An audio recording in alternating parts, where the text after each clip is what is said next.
A missing persons report filed 14 years earlier may have covered up a murder. Bones of lost victims may lie hidden for years.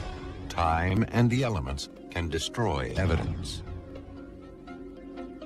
When those remains are finally discovered, the deceased have a chance to speak, and the tales they tell reveal grave secrets.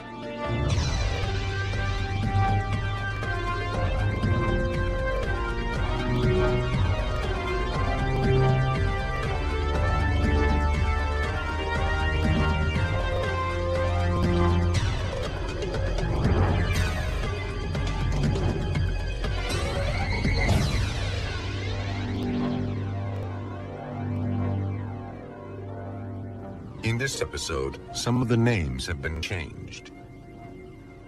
The quiet agricultural town of Salinas, California, is known for its abundant produce. A town of hard-working people, it hardly seems the place for a murder.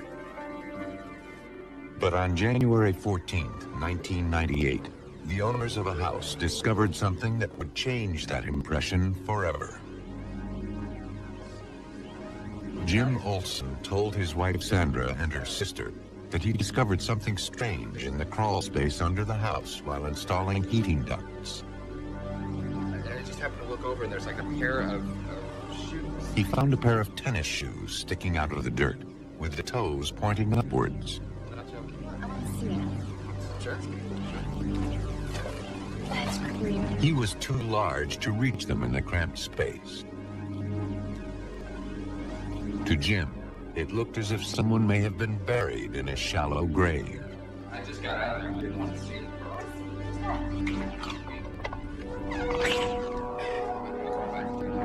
They all hoped it was a prank. Directly back there, right under the kitchen. We can't just leave them down there. It's creepy. Yeah, we can. You know what? I'll go. But Sandra volunteered to check, just to make sure.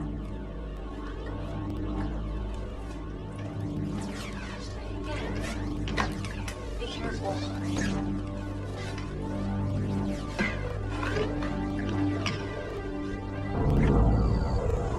Slide over here.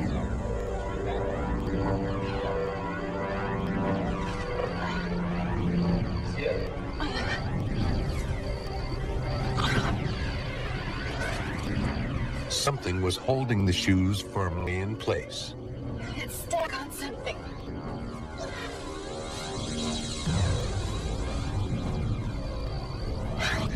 In the dim light, Sandra could see that the shoes were attached to a skeleton. Jim called 911. Officers from the Salinas Police Department responded to the call.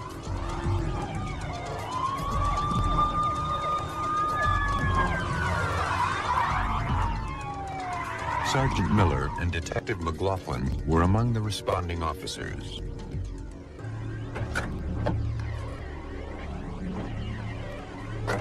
Police confirmed that the bones were human, and the area was declared a crime scene.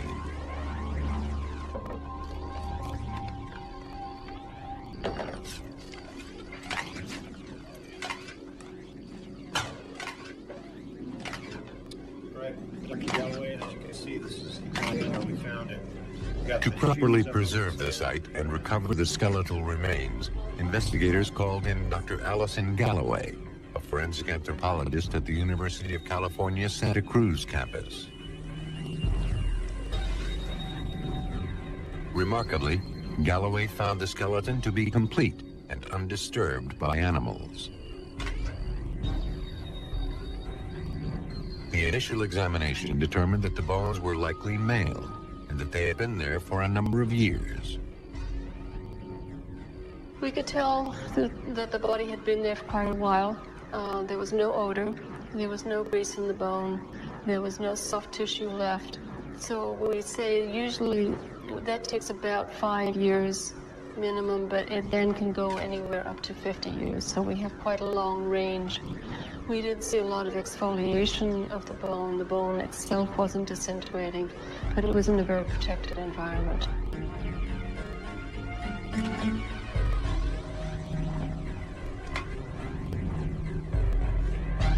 Decomposed jeans and underwear suggested the victim had been fully clothed at the time of his death and burial.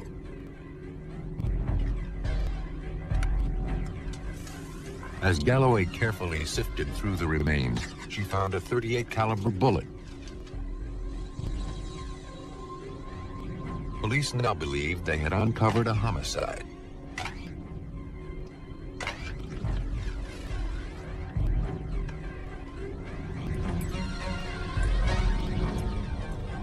As they scoured the area around the body, they uncovered some personal items, including a set of keys and a cigarette lighter.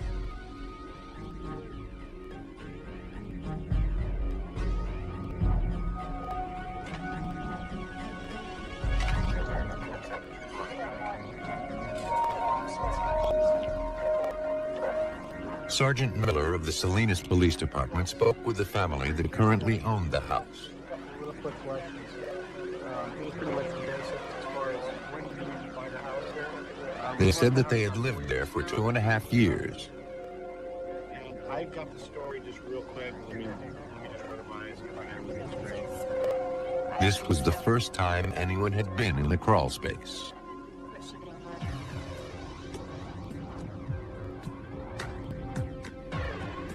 Now, investigators had to determine who this victim was.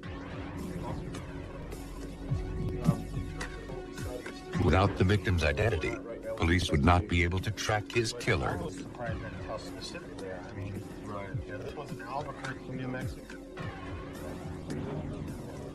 The remains were sent to the UC Santa Cruz Anthropology Lab. There, they believed Dr. Galloway could provide vital information. I'll get the phone more stature. Okay.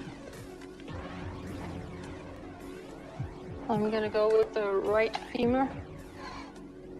Measurements confirmed that the remains were that of an adolescent male of European descent. Okay, He was approximately 5 feet 10 inches tall.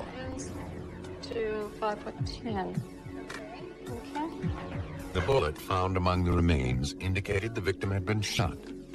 Gladiolus and the xiphoid. On the sternal bodies. To verify the cause of death, Dr. Galloway looked for any peculiarities on the bones. Let's take a look at the skull here. She discovered 2 gunshot holes in the victim's skull. So, looks like we have 2 entry wounds over here. In this victim, we had a whole series of injuries. We had 2 gunshot injuries to the head, and at least 1 and possibly 2 gunshot injuries to the rest of the body. The first of the head ones came in on the right side, sort of around the ear, and probably exited through the left eye. And then the second injury came in a little bit further forward, and that moved and came out on this side over here.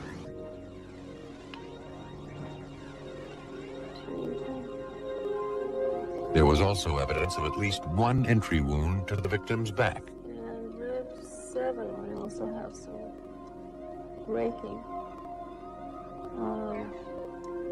Perimortem. This is around death. Dr. Galloway reported her findings to Sergeant Miller. Okay, Doc. Thank you very much. Bye-bye. He cross-referenced the address where the victim was found with missing persons reports dating back from 5 years earlier. He came up with a promising match. A teenage boy named Chris DeNoyer was reported missing from the same residence in 1984. Sergeant Miller reviewed the report. There was a picture on file, and Dr. Galloway's assessment was consistent with the missing boy's description.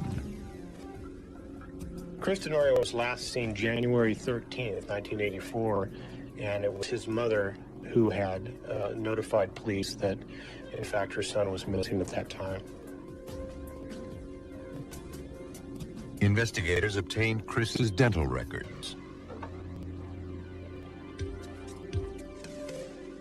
Dr. Kevin Landon performed the analysis.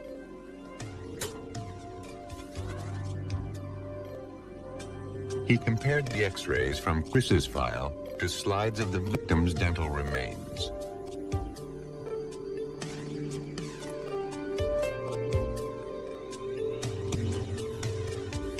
He noticed something. I found that there was a retainer, an orthodontic type retainer on the lower jaw extending from his left canine tooth to his right canine tooth with an orthodontic band around it. During the time that this individual was alive, that was the standard type of orthodontic retainer to place. Nowadays, they are made a little different, bonded in the back of the teeth so that they're not so visible. Dr. Landon had found a positive match. I concluded that the dental remains from this individual under the house matched the dental records that I received. Investigators finally had a name and a face for their victim. Now they needed to find out who had murdered Chris DeNoyer. But after 14 years, the killer's trail was cold. Little evidence remained. Police were uncertain they would ever solve this case. Police in Salinas, California struggled to track the killer of Chris DeNoyer, whose body was found 14 years after he was reported missing. A .38 caliber bullet was the only evidence the killer left behind.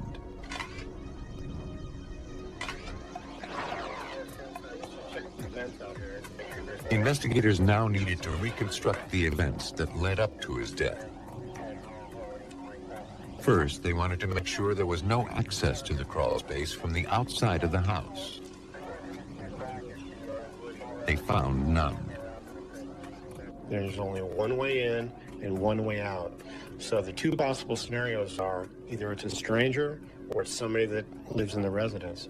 Now, if you try to play out the stranger scenario, you'd have to say the stranger came into the house, murdered Chris, and then hoped that they would have enough time to drag this body into the house, dig a grave, cover it over, and crawl out before anyone comes home. And that didn't seem likely to the police. In my mind, the people that were suspects in this case were anyone that had access and control to the residence in January of 1984. And the only access was from inside. I'm not sure. But Sergeant Miller wanted to be certain that Chris hadn't been murdered after he went missing. He made another call to Dr. Kevin Landon. One of the questions that Detective Andy Miller of the Salinas Police Department asked of me was that would it have been possible for Christopher to have actually run away, returned a few years later, possibly been murdered by someone and placed under the house? And I could tell him that that was impossible due to the fact that his wisdom teeth had not developed any further. It was proof that Chris was murdered just before the missing persons report was filed. Thank you very much. The police report indicated that Chris had a girlfriend at the time of his disappearance. They hoped she could give some insight into the family. So she was the first person that we decided to contact, primarily because since she didn't live in the house, she wasn't as likely in our eyes to be a suspect. She was dismayed to hear the news of Chris's death. She stated she first met Chris DeNoyer in 1983.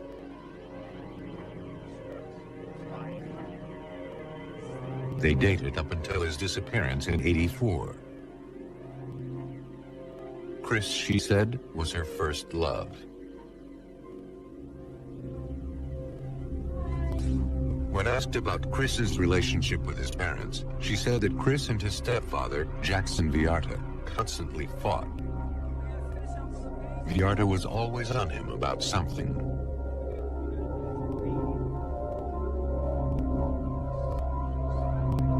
She said she never believed Chris ran away. He wouldn't have left without saying goodbye to her.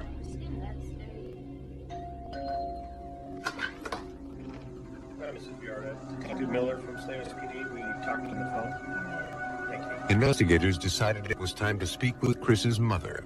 This is about your son, Christopher Denoyer. Have you found him? They tracked her down at her current residence. I'm so She was shocked by the news that Chris's body had been found.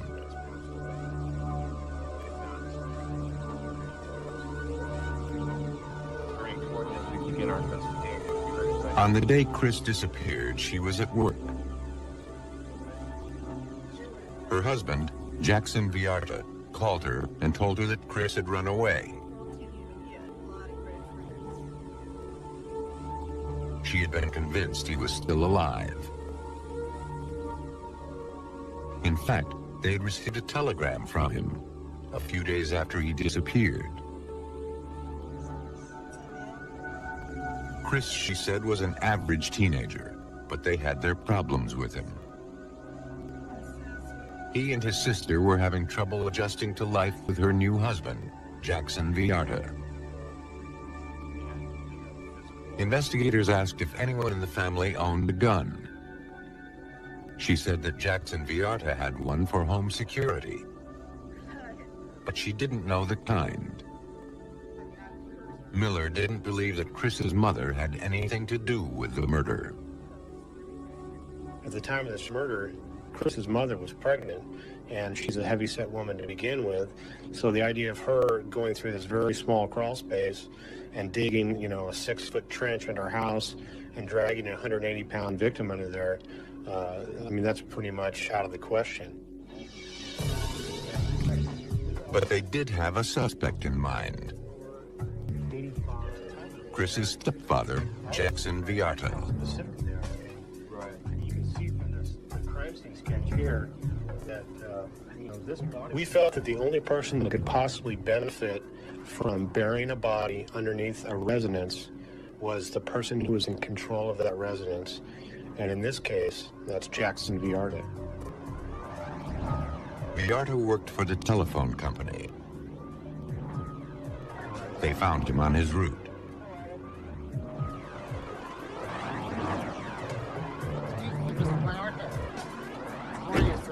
As investigators approached, they noticed he had the right size and build to dig the 6-foot trench in the crawl space. We're from Salinas PD. Mr. Villarta, I already talked to your supervisor. He agreed to accompany them in for questioning.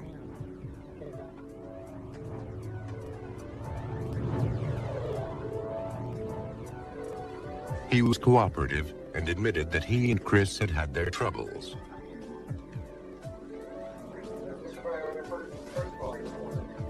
But he said that was normal. Teenagers often have conflicts with their step-parents.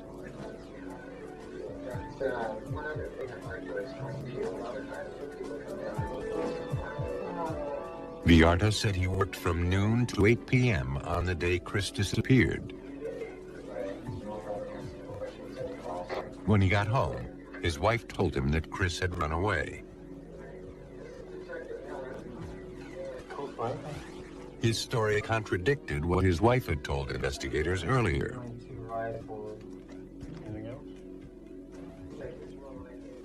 A few days later, he said, they received a mailgram from Chris saying he was sorry for all the trouble he had caused and that he had moved out. Investigators were suspicious.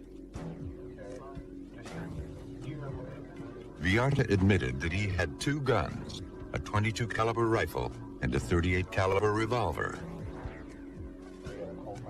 The caliber of the handgun interested Sergeant Miller. The rounds we'd found in the grave, that Chris had been murdered with a .38 caliber weapon. So it was a very significant piece of information. The police needed to get a search warrant to examine the revolver.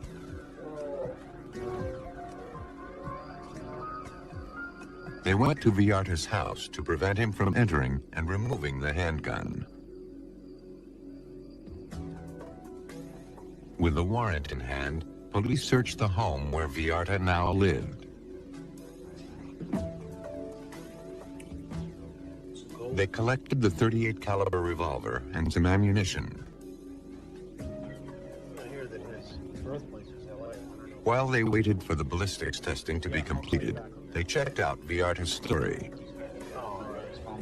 They secured all of his personal records for January of 1984. So we've got a call. There was one small detail that piqued their interest. We've got a call at one. Look at this. Hey, Bob. Yeah. Come here and take a look at this. The mailgram that was supposedly sent by Chris 3 days after he disappeared was ordered from and billed to Villarta's home phone. So this is timely. Right. Well, we've got a phone. Chris had already been murdered. Was calling these numbers. Police knew that Villarta had written it. There was definitely something. The one sentence in the mailgram that completely gave it away that Jackson was the author was when the statement was that in some ways Jackson was right. And you're talking about a 16-year-old kid who hated his stepfather. Is he going to write in this letter that he thinks that his stepfather was right? The only person that would write that was Jackson. So the whole idea of the mailgram right from the beginning was preposterous. The circumstantial evidence against Jackson Villarta was mounting. But investigators would need one more piece of evidence to make an arrest. Detectives in Salinas, California had identified Jackson Villarta as the prime suspect in the murder of his teenage stepson, Chris Denoyer. But they still needed physical evidence to link him to the scene of the crime. A .38 caliber revolver and ammunition were collected during a search of his house. Scott Armstrong, senior criminalist with the California State Department of Justice, examined the gun.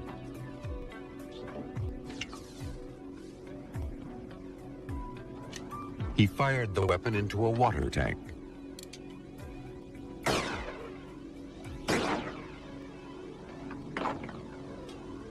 And collected the spent bullets. The gun, whether it's a revolver or a pistol, will have two kinds of markings that they impress on the bullet: class characteristics and individual characteristics. The class characteristics would be things that would be common to all guns of that make and manufacture. The individual characteristics are unique markings called lands and grooves, which are left on a bullet as it travels through the gun barrel. They are as individual as fingerprints.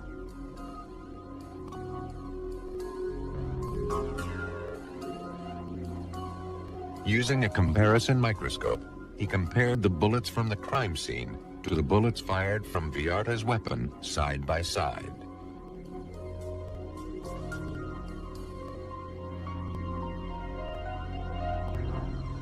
The bullets matched. There were class markings and individual markings that were sufficient that I could identify the bullet as having been fired from the revolver. It was the hard evidence investigators needed.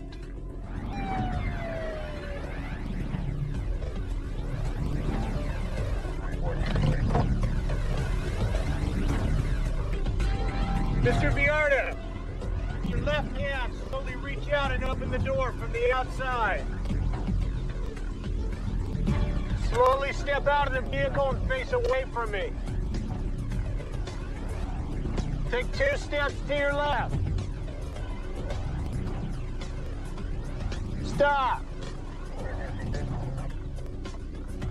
Put your hands behind your back and interlace your fingers. Get down on your knees.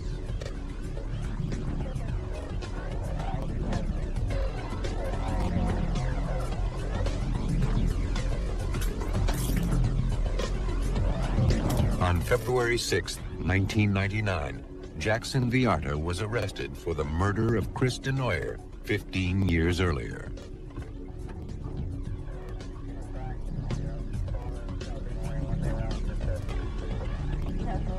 Under questioning, he denied all charges and maintained his innocence.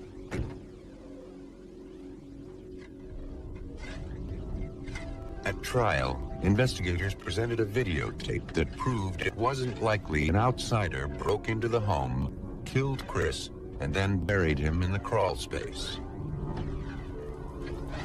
An officer matching Viarta's physical description dug a hole in the confined area. The experiment was timed. It took a little over an hour. So getting back to the fact that if an outsider had come into this place, done the murder, and decided this was how he was going to dispose of the body, he would have had to commit himself to a minimum of 1 hour in sort of the danger zone, because if someone had come home while he was there, they would have been discovered. Based on the evidence, investigators believe Jackson Viarta and Chris argued that day. You're going to give me that respect. Yes, you are. Not my father. Give me that respect. Like it or not. In a rage, Viarta grabbed his .38 caliber gun and shot Chris twice in the head and once in the chest.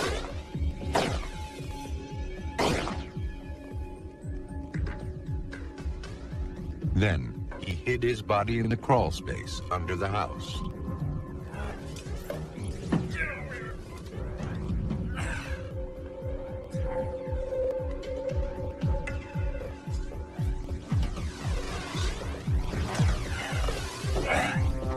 On February 1st, 2000, Jackson Viarta was convicted of second-degree murder.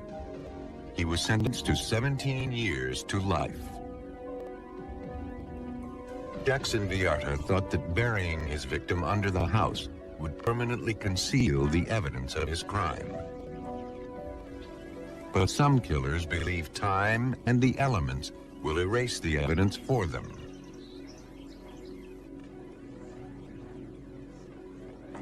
In June 1995, the Lansing Police Department in Michigan was working a difficult case. Detective Jay Trust led the investigation. A missing person has been missing quite some time. We're looking, I got a photo here I'm going to pass out, see if anyone here can locate this guy or if anyone knows. 29-year-old Mark Bosom had vanished. Do we got any questions on him or anything like that? Do you know if he's supposed to be armed? Well, we believe he's more of a victim. We don't suspect he'd be armed, but you never know, so be careful. At this point, I wouldn't really consider it. Mark's wife, Cindy, reported him missing 3 weeks earlier. If you find anything about him, anyone that knows him, any information that I think's pertinent, just give me a call, leave me a message, I'll get back with you. He's been missing for... The longer Mark was missing, the more Detective Trust suspected foul play. He needed to find out if anyone had seen him or knew of his whereabouts. Officers were sent to interview his relatives, friends, and acquaintances. They learned that the day before Mark disappeared, he cashed his income tax check and was paid from his job.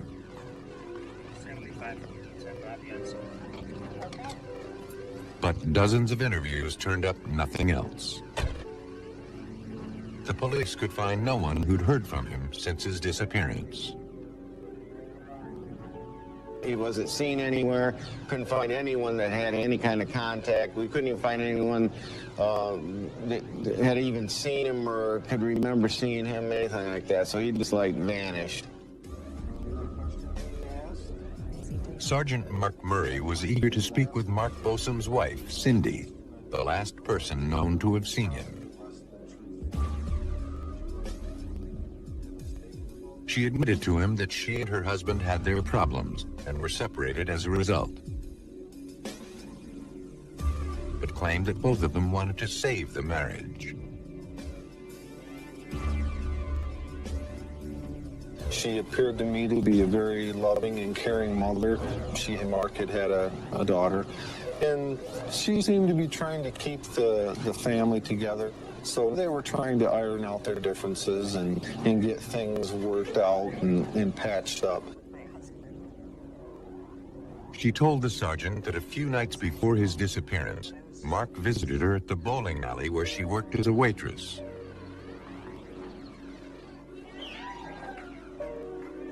When he arrived, a man named Tom Hart was talking to her.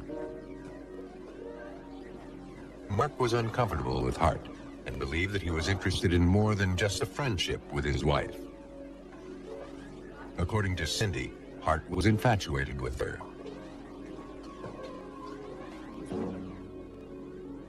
She told Sergeant Murray that on several occasions she noticed Hart following her after work. In fact, her husband insisted that she take out a restraining order against him. But Cindy considered Hart a friend and couldn't believe that he had anything to do with Mark's disappearance. Sergeant Murray wasn't so sure.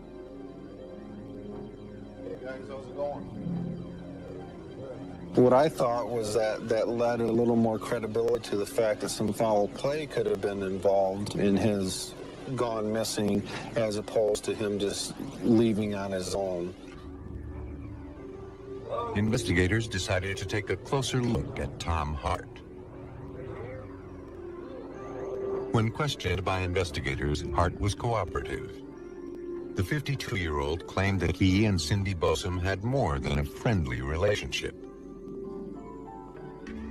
He said that Cindy was planning on divorcing her estranged husband and moving in with him, but was apprehensive about telling Mark.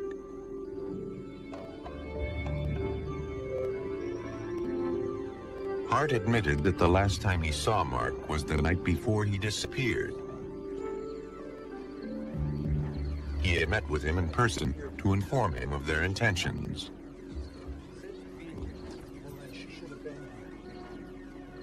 While Mark wasn't happy about this news, the conversation ended cordially.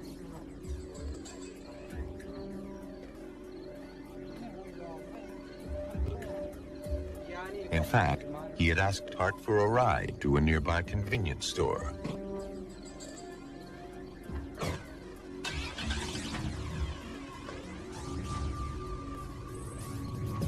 Hart agreed and dropped him off.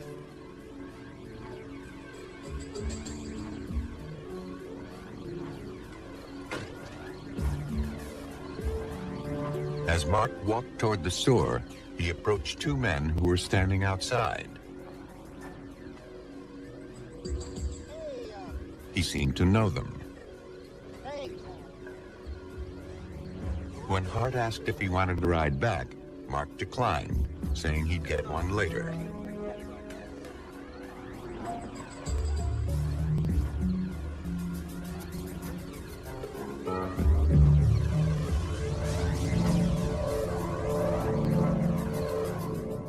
That was the last time he saw him. Police asked if he would be willing to take a polygraph test. Though he insisted he had nothing to hide, Hart refused, claiming he had no idea where Mark Bosom was.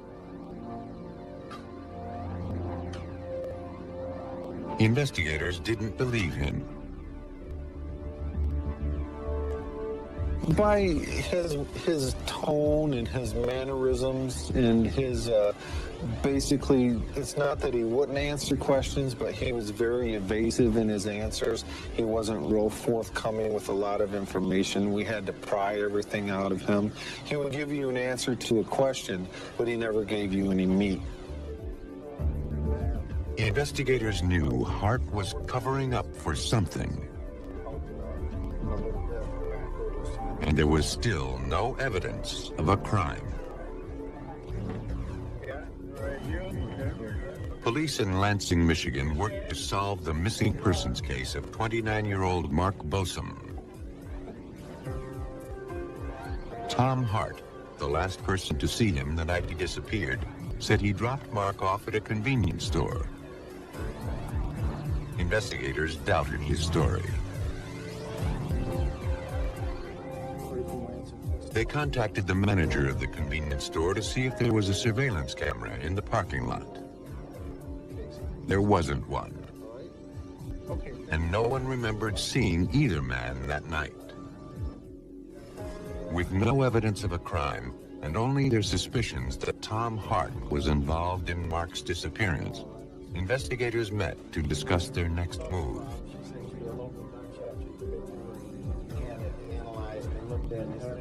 The investigation was going nowhere. But then they caught a break. At that point, there was some information that Tom Hart owned a farm. Well, from the time that Mark Bosom came up missing to like within a week and a half, Tom Hart decided to till up his land. If Hart was involved in Mark Bosom's disappearance, it was also likely he would hide the evidence.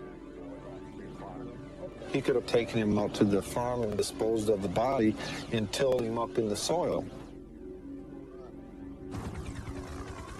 With the assistance of the Michigan State Police, Sergeant Murray conducted an air reconnaissance of Tom Hart's farm.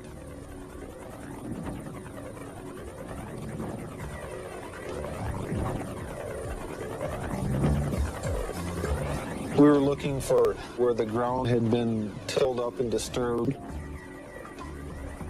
Maybe a grave had been dug that the furrows would be different in the ground. It was a promising lead, but after hours of searching, there was no evidence of a burial or a recent grave. Without a search warrant, all investigators could do was wait.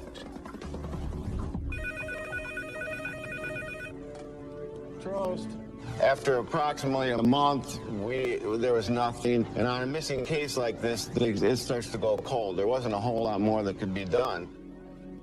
What we needed to do is either find him alive or dead, and then go from there. We were unable to find anything. The investigation had hit a dead end.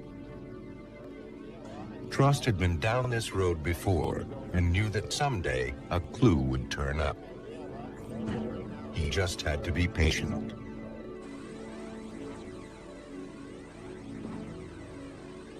Almost a year and a half later, in nearby Shiawassee County, a man walking his dog made a terrible discovery.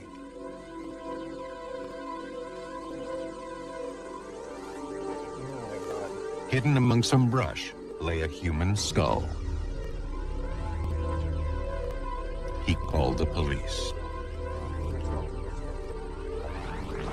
Detective Trost and crime scene technicians from the Lansing Police Department responded. Investigators hoped this was the lead they had been waiting for. Until now, they had a suspect, but no hard evidence of a crime. They collected the decomposed skull, then carefully searched the area.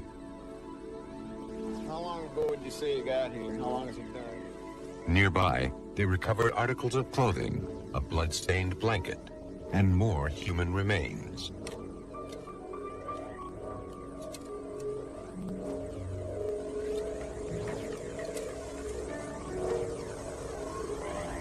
They also found a spent .22 caliber bullet casing.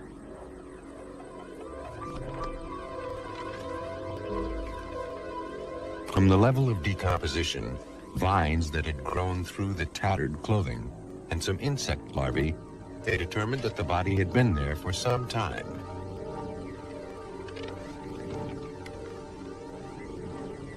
But their search of the area yielded no clues to the victim's identity.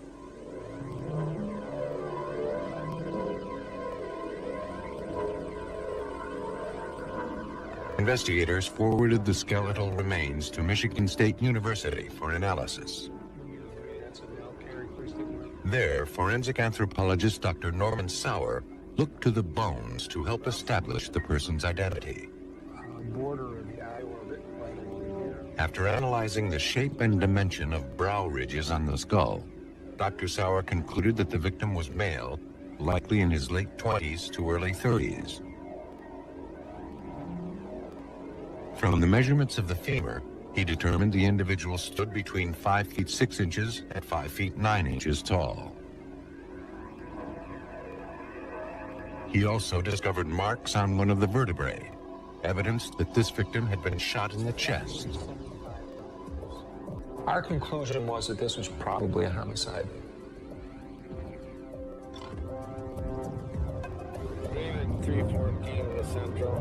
But detectives couldn't be certain that this victim was the long-missing Mark Bosom. The physical description roughly matched Bosom's, but it also matched countless other missing persons.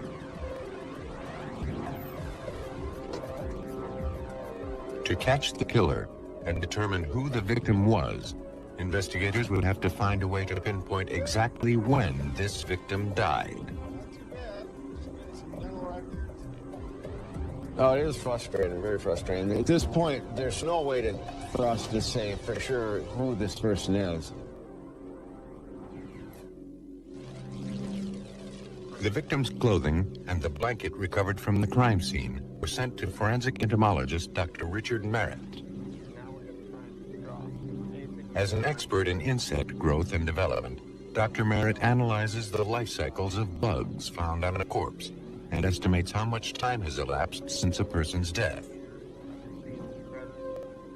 The time of death can be determined using the life cycle of an insect. So basically, when someone dies, the insects are attracted immediately to the body within hours. Dr. Merritt began by identifying each of the species found in the shirt and blanket.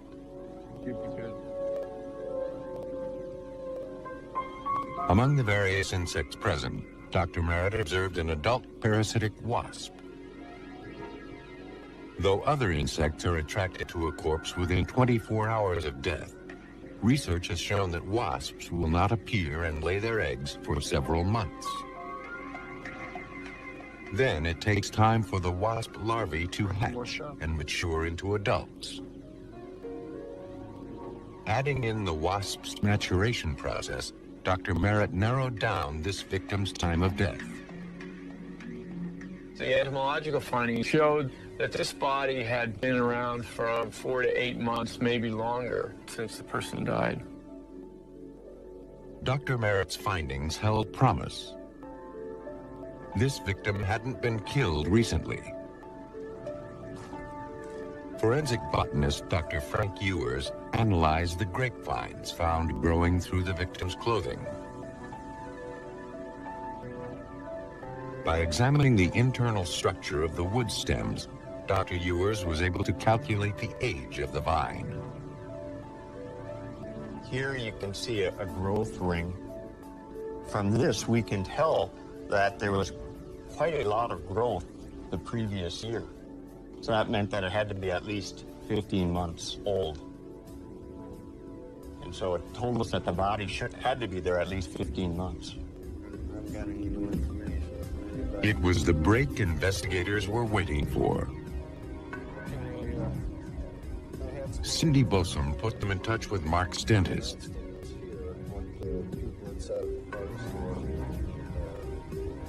His dental records were sent to anthropologist Dr. Norman Sauer.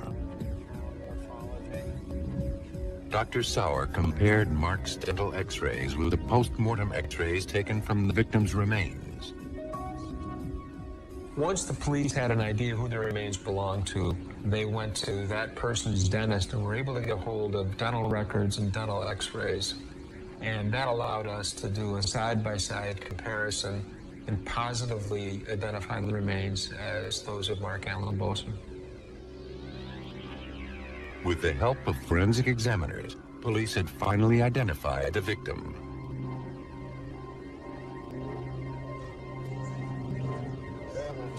Now they needed to tie Tom Hart to the crime. Looking for answers, they began questioning all known associates of the suspect. Let me know what happens. Will do. An acquaintance of Hart's told police that Hart owned a .22 caliber gun. In fact, he and Hart had used such a gun for target practice prior to Mark Bosom's disappearance.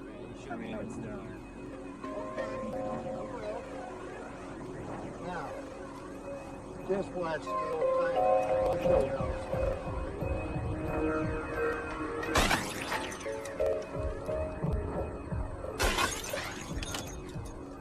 Okay, great. See you. The information was enough to get a warrant to search Hart's property.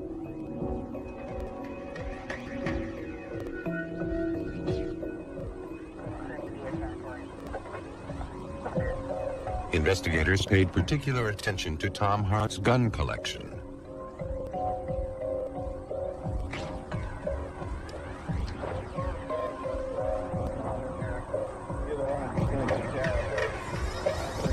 They recovered a Winchester Model 94 and a Remington 16-gauge shotgun.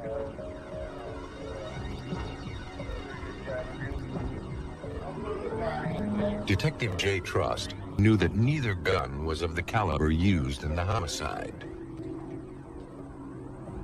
I was looking for a 22 handgun, something like that. I did collect some rifles. I didn't really, in my heart, believe that they were involved, but you got to collect everything, and sometimes stories change. So we took what we could find, but there wasn't much there. 18 months after Mark Bosom's murder, investigators had a suspect, but still no evidence against him.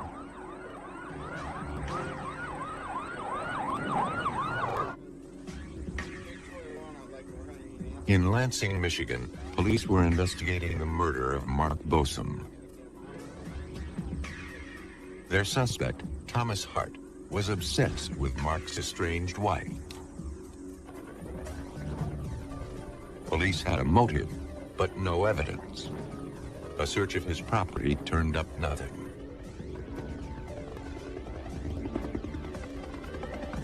Investigators learned that the vehicle Hart drove at the time of Mark Bosom's disappearance was parked outside his work.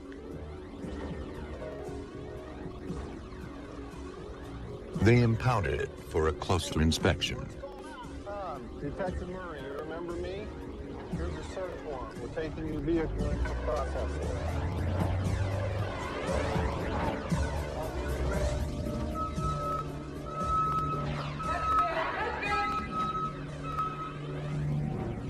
Although the car had been thoroughly cleaned, they detected trace amounts of blood. When we went through it, we were able to determine with luminol that there was actually blood on the passenger seat. And that wasn't all. When they cut the seat open, they discovered that the cushion below was covered with dried blood. It had been there a year and a half, and it was degraded. I mean, it smelled like degraded blood. When you looked on it, I went, whoa. I thought, you know, I was expecting little trace amounts of blood. There was like a big puddle of dried blood. So with that was very, very good and exciting evidence for me, because now with this blood, we got somewhere to go. We can figure out whose blood it is. I am assuming at this time that it's probably Mark Bosom's blood. Now I got to figure out how to get that analyzed. Investigators knew that if both parents were alive, a DNA match could be established. I knew that the mother was alive. I called her, and she was able to tell me that the father was in fact alive. So we actually drew blood from both those people. It was turned over to the crime lab along with the evidence they had at the scene, and they were able to analyze that and hopefully get DNA. They were in luck. It was a match. The blood in the car matches both parents' blood, which in turn is Mark Bosom. blood. So now we got an exact match. And in my mind right now, we got enough probably to get an arrest warrant for murder. Police finally had the evidence they needed to arrest Tom Hart. But Hart was hiding out at his farm. Because of his violent history, he didn't want to rush the house. And it was only a matter of time before he came out. Police watched and waited. He was pretty much aware that there was a warrant out for him by now, and he was hiding out. He actually walked out, got in the vehicle, and left, and he didn't even go out on the road. I'm guessing if he didn't go out on the road, maybe he thought the police weren't going to get him. But he drove through the field. When they saw that, they just swooped in on him.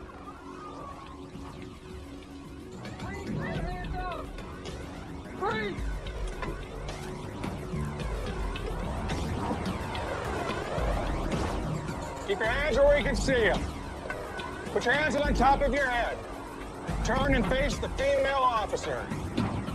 Now walk backwards towards me. Walk backwards towards me. That's it. Keep walking. Keep walking. You get to the corner of the car and stop. He was arrested for the first-degree murder of Mark Bosom.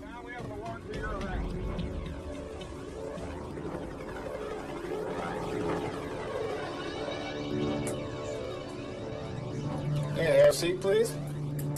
At the police department, Tom Hart was informed of his rights. You understand you've been arrested for first-degree murder. Before we get into that, I'll talk to you about it. He refused to answer any questions and demanded his attorney. We'll get your attorney. We're ready. We get someone to come in here. Really, you can take him down to the jail.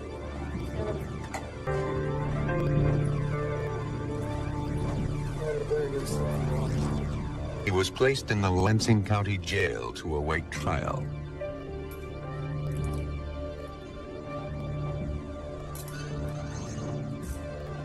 Take him downtown.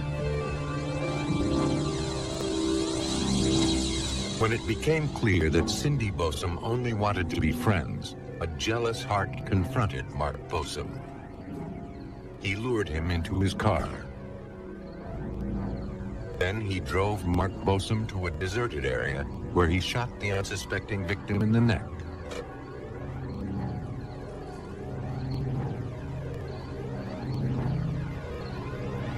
Hart disposed of the body, believing that no one would find it.